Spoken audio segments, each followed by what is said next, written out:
Okay, so I just had an interesting random thought cross my mind, a process that I worked on for a moment there, and I was like, I should get this down. First, for context, growing up as a kid, lived in a neighborhood that was almost entirely populated by white people. There was one family on the corner that some Native American descent. One day, people next door to my house moved in. They were black people, first black family ever lived near. Now, I'm saying it like this because this is how we thought of it at the time. I don't know, this is not necessarily how people call it now, but I'm just saying. There was no, there goes the neighborhood. There was nothing like that. Um, I'll be honest, the folks on the corner, the kids were totally cool with the neighbors, and the parents kind of, they claimed that they weren't, but they acted like they were. Um, many years later, as an adult, I come to find out that the father of this next door household was a Black Panther who had been brutalized by police in California and was living elsewhere under a different name. And it wasn't until much more recently when I learned about some of what these racial sensitivity trainings and things are and other such that an earlier precursor to it had been applied to me as an adolescent. I don't really recall the actual age of it, but I want to say it was probably around 10 or a year or two above, somewhere in that area. And it may have been over time. But we would sit on his front porch and have conversations. And basically, what I now realized was happening was he was helping to drive out any underlying unconscious racism in me as a person. And I actually do appreciate that. I really do. It has helped me immensely, even though the pop culture says that dudes with the beards and gun ownership are not completely agreeing with hashtag Mick Resistance, like is some kind of a white supremacist or nationalist or whatever. I'm not a nationalist. I'm a patriot. I really appreciate the ability to be left alone and to choose to live as I live or how I want or whatever, and for everyone else too. That's why I think our Constitution's actually pretty sweet. It's got some cool points on it. So what I'm getting at here is that that's the context. That's a little bit of background for where I'm coming from on this.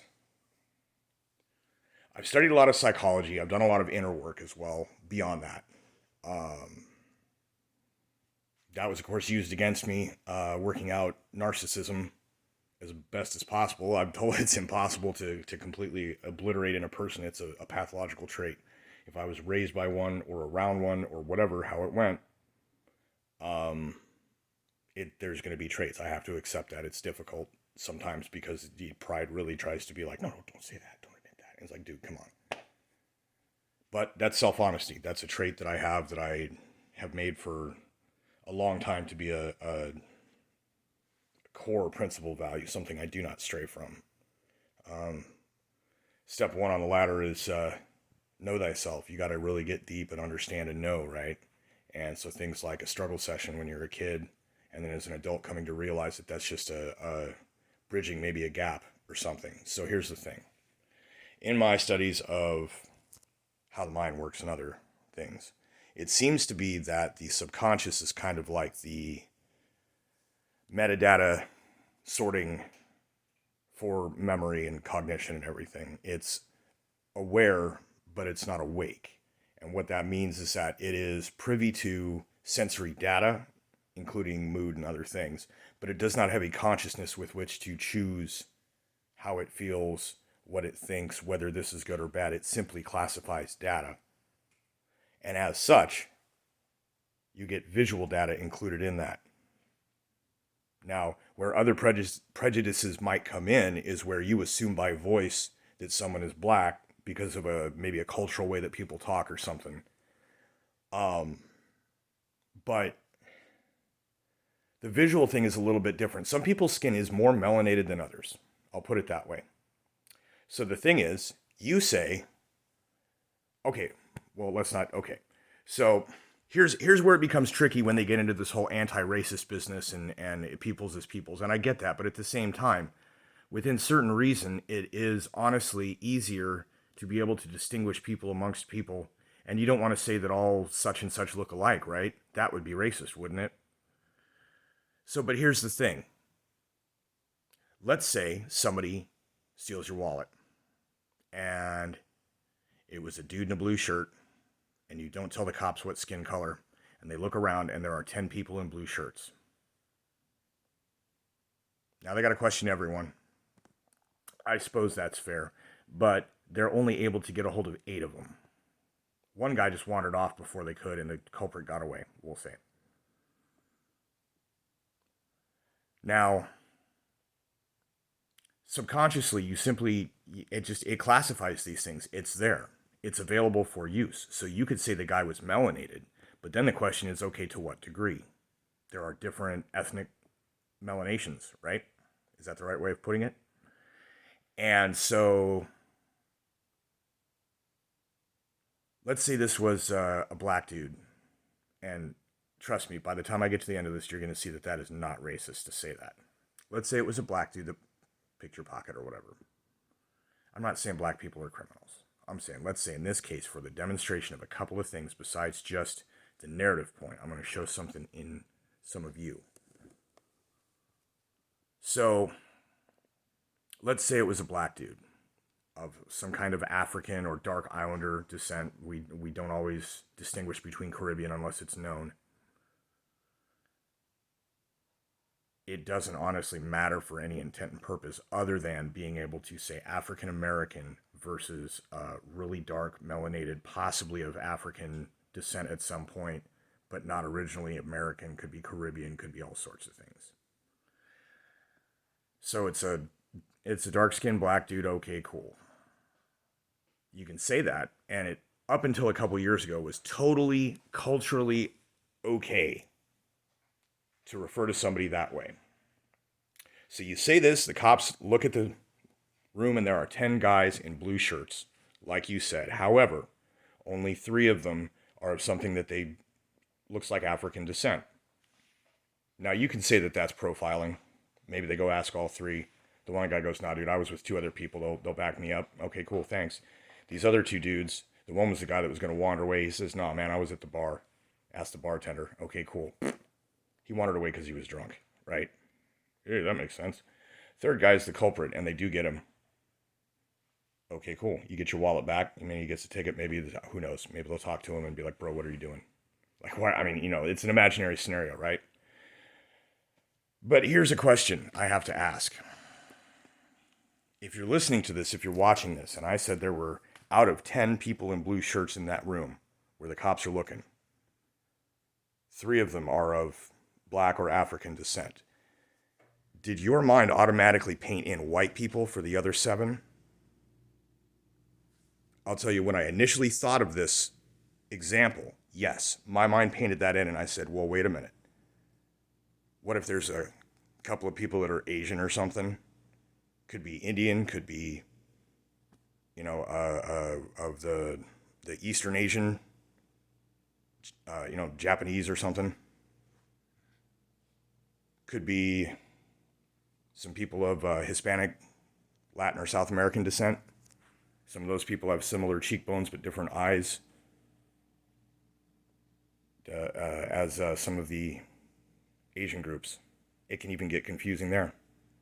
My point being, it is easier in all senses to use the obvious without discrimination. However, it is important within oneself to avoid automatically filling certain unknowns or non-specified things with what can easily be argued as a racially either motivated, insensitive, or biased. Biased is the best word. A racially biased, filler.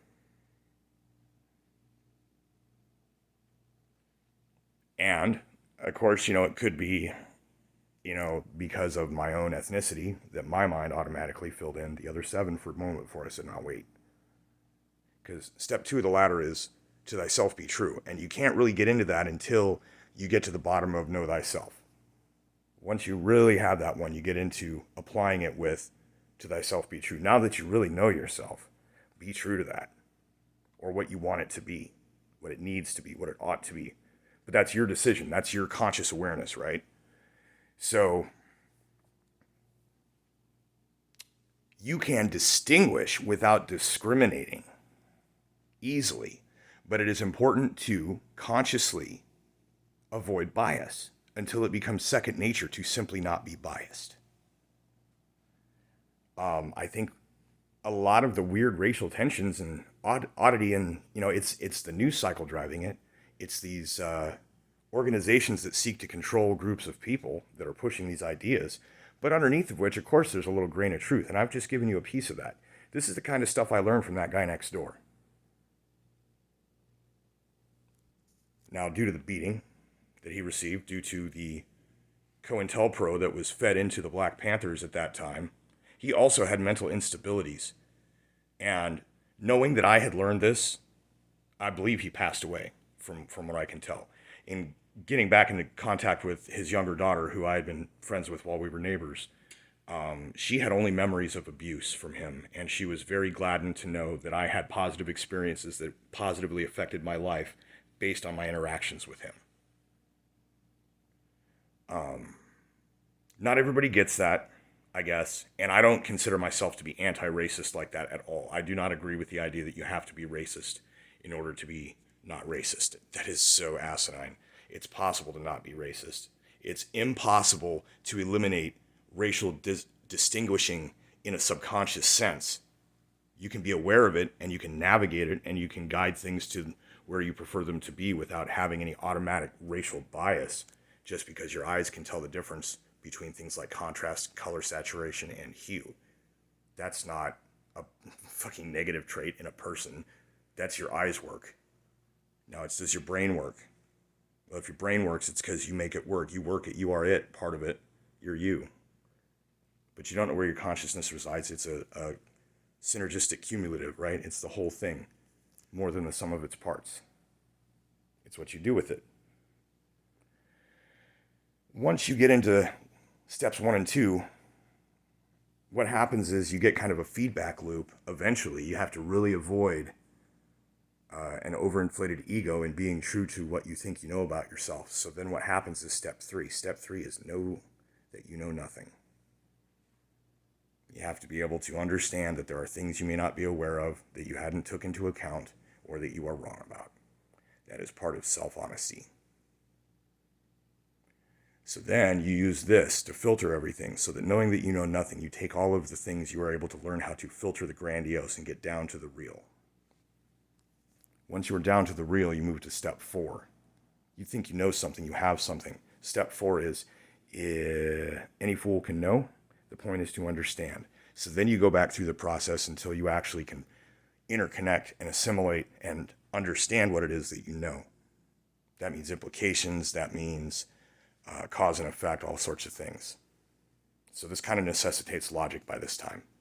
The one after that is almost a variant, but it's more the fact that there are periodic and or analogous things in nature. Patterns repeat. The next one is, if you think you understand, then you probably don't. So all I was trying to get at here is that in the world that we now have,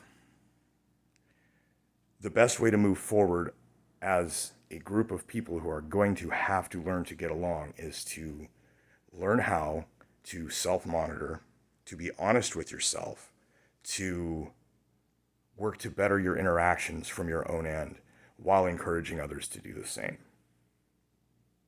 But you can't be threatening. You can't be really even argumentative. You have to let people find it. You can't push any of that kind of stuff. That it's a choice thing. It's the difference between conscious and subconscious, or unconscious, which is a whole other thing. Refer to archetypes.